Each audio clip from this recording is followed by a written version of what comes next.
ಅಂಬೇಡ್ಕರ ಸ್ವಾಭಿಮಾನ ಬಳಗ ರಾಜ್ಯಾಧ್ಯಕ್ಷ ಮಂಜುನಾಥ್ ಅವರ ನೇತೃತ್ವದಲ್ಲಿ ಕೋಲಾರ ಅಬಕಾರಿ ಇಲಾಖೆ ನಿರೀಕ್ಷಕರಾದ ರಮಾಮಣಿ ಅವರ ಅಮಾನತಿಗೆ ಒತ್ತಾಯಿಸಿ ನಚಿಕೇತ ನಿಲಯದ ಅಂಬೇಡ್ಕರ್ ಪ್ರತಿಮೆಗೆ ಮಾಲಾರ್ಪಣೆ ಮಾಡಿ ನಚಿಕೇತ ನಿಲಯದಿಂದ ಕಾಲ್ನಡೆಗೆ ಜಾಥಾ ಮುಖಾಂತರ ಸುಮಾರು 200ಕ್ಕೂ ಹೆಚ್ಚು ಅಂಬೇಡ್ಕರ್ ಸ್ವಾಭಿಮಾನ ಬಳಗದ ಪದಾಧಿಕಾರಿಗಳು ಸದಸ್ಯರು ಅಬಕಾರಿ ಇಲಾಖೆ ಕಚೇರಿ ಮುಂದೆ ತಮಟೆ ಚಳುವಳಿ ಪ್ರತಿಭಟನೆ ಹಮ್ಮಿಕೊಂಡಿದ್ದರು.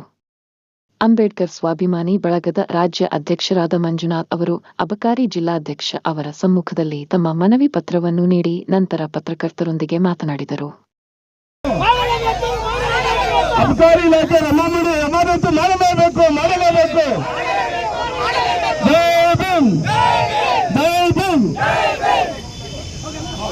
ದಿನಾಂಕ 22/4/2026 ಬುಧವಾರ ಇವತ್ತು ನಾವೇನು ಈ ಅಂಬೇಡ್ಕರ್ ಸ್ವಾಭಿಮಾನಿ ಬಳಗದಿಂದ ಹೋರಾಟ ಅಂದ್ಕೊಂಡಿದ್ವಿ.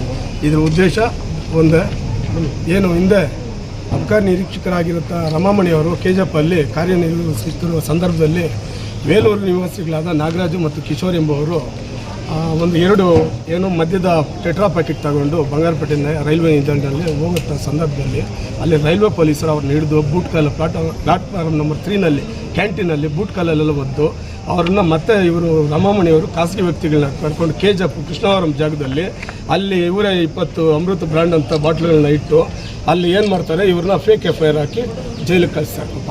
ಯಾರು ದಲಿತ ಜನಾಂಗ ವೇಲೂರು ನಿವಾಸಿ ತಮಿಳುನಾಡು ಜನ. ನನಗೆ ಭಾಳ ಬೇಕಾಗಿರ್ತಕ್ಕಂಥ ನನ್ನ ಅಂಬೇಡ್ಕರ್ ಸ್ವಾಭಿಮಾನಿ ಬಳಗದಲ್ಲಿ ಅವರು ಕಾರ್ಯಕರ್ತರಿದ್ದಾರೆ.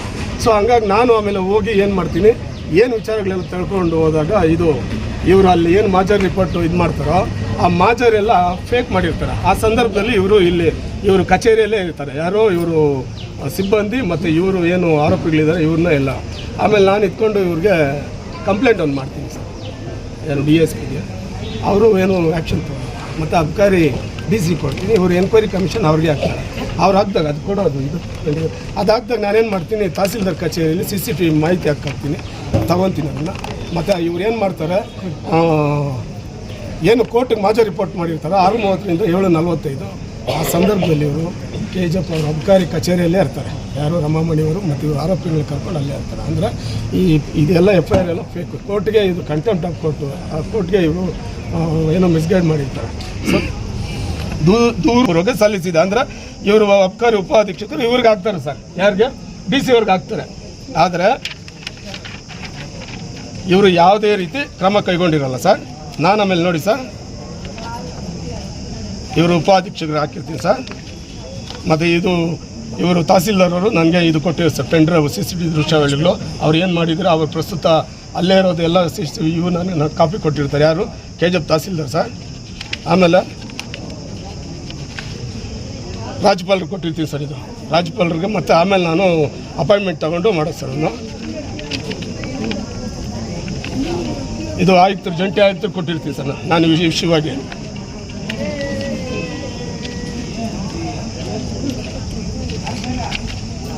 ಮುಖ್ಯಮಂತ್ರಿಗೆ ಕೊಡ್ತೀನಿ ಸರ್, ಚೀಫ್ ಸೆಕ್ರೆಟರಿಗೆ.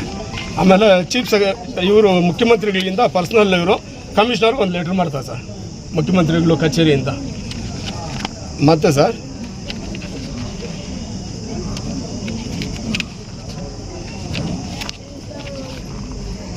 ಇವ್ರಿಗೆ ಕೊಡ್ತೀವಿ ಸರ್, ಅಬಕಾರಿ ಸಚಿವರಿಗೂ ಕೊಡ್ತೀವಿ ಸರ್ ಇದು.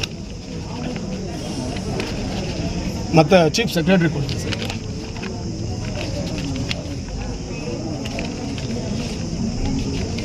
ಮತ್ತು ಇದು ಎಲ್ಲಿ ನಮ್ಮ ಅಬಕಾರಿ ಕಮಿಷನರಿಂದ ಇವ್ರಿಗೆ ಕಳಿಸೋ ಸರ್, ಆ್ಯಕ್ಷನ್ ತಗೊಳ್ಳಿ ಅಂತ. ಏನಾಗುತ್ತೆ, ಇಷ್ಟು ಸರ್ಕಾರಕ್ಕೆ ನಾನು ಕೊಟ್ಟರು ಯಾವುದೇ ರೀತಿ ಇವರು ಕ್ರಮ ಕೈಗೊಳ್ಳಲ್ಲ. ಯಾಕಂದರೆ ಇವರನ್ನ ಈ ಥರ ಅಕ್ರಮ ಎಸಗೋದಕ್ಕೆ ಮಾಡೋದಕ್ಕೆ ಬಿಟ್ಟಿರೋದೇ ಸರ್ಕಾರ. ಯಾಕಂದರೆ ಸರ್ಕಾರಕ್ಕೆ ಬೊಕ್ಕಸಕ್ಕೆ ಇವರು ಏನಾದರೂ ಆಗಲಿ, ಜನಗಳು ಸಾಯಲಿ, ನೀವು ನಮ್ಮ ಇದು ಏನು ಬೊಕ್ಕಸಕ್ಕೆ ಹಣ ತುಂಬಿ ಅಂತ ಅಂದ್ಬಿಟ್ಟು ಇವ್ರನ್ನ ಪರೋಕ್ಷವಾಗಿ ಅಕ್ರಮ ಮಾಡೋದು ಬಿಟ್ಟಿರೋದೇ ಸರ್ಕಾರ. ಹಂಗಾಗಿ ನಾನು ಎಷ್ಟೇ ಮನವಿಗಳು ಕೊಟ್ಟರು ಇವರು ಆ್ಯಕ್ಷನ್ ತಗೊಳ್ಳಲ್ಲ.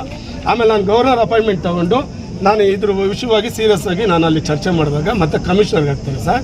ಆಮೇಲೆ ಕಮಿಷನರ್ಗೆ ಹಾಕಿದಾಗ ಅವ್ರೇನು ಮಾಡ್ತಾರೆ, ರಿಟರ್ನ್ ಇವ್ರಿಗೆ ಸೀರಿಯಸ್ ಆ್ಯಕ್ಷನ್ ತಗೊಳ್ಳಿ ಅಂತಾರೆ ಸರ್. ಮತ್ತು ಇವ್ರೇನು ಮಾಡ್ತಾರೆ, ಮತ್ತೆ ನೆಪಕ್ಕೆ ಶಿಸ್ತು ಪ್ರಾಧಿಕಾರಕ್ಕೆ ಹಾಕ್ತಾರೆ ಸರ್. ಶಿಸ್ತು ಪ್ರಾಧಿಕಾರಕ್ಕೆ ಹಾಕಿದಾಗ ಎಲ್ಲ ಎವಿಡೆನ್ಸ್ಗಳು ನಡೆಯುತ್ತೆ ಸರ್, ಆದರೆ ಇನ್ನೂ ಜಡ್ಜ್ಮೆಂಟ್ ಬರಲ್ಲ ಸರ್.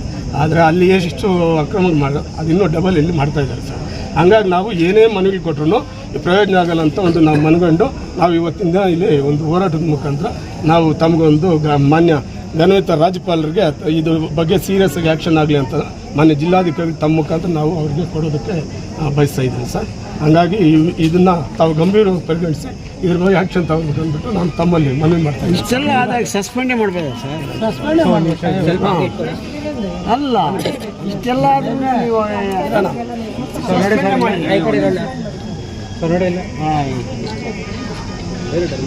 ನಮ್ಮ ಮಂಜುನಾಥ್ ಅವರು ವಿವರವಾಗಿ ತಿಳಿಸಿದ್ದಾರೆ.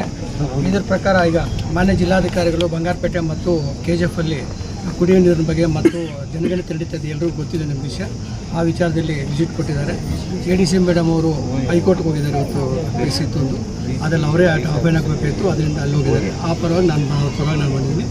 ಈ ಮಾಹಿತಿಯನ್ನು ನಾನು ಮಾನ್ಯ ಜಿಲ್ಲಾಧಿಕಾರಿ ಮತ್ತು ಅಪರ ಜಿಲ್ಲಾಧಿಕಾರಿಗಳಿಗೆ ಈಗ ಸಂಜೆ ಅಥವಾ ನಾಳೆ ಗಮನಕ್ಕೆ ತಂದು ನಾನು ಸರ್ಕಾರಕ್ಕೆ ತಕ್ಷಣ ಕಳಿಸೋಕ್ಕೆ ಕಳಿಸ್ತೇನೆ. ಸಸ್ಪೆಂಡೇ ಮಾಡ್ಬೋದು. ಗೌರವಾನ್ವಿತ ರಾಜ್ಯಪಾಲರಿಗೆ ದಯಮಾಡಿ ಇದನ್ನ ಸರ್ಕಾರಕ್ಕೂ ಕಳಿಸ್ತೀವಿ, ರಾಜ್ಯಪಾಲರಿಗೂ ಇಬ್ಬರಿಗೂ ಕಳಿಸ್ತೀವಿ. ಸರಿ, ಇಬ್ಬರಿಗೂ ಕಳಿಸಿ ನಾವು ಇದು ಕಳಿಸ್ತೀವಿ. ಆಯಿತು. ದಯವಿಟ್ಟು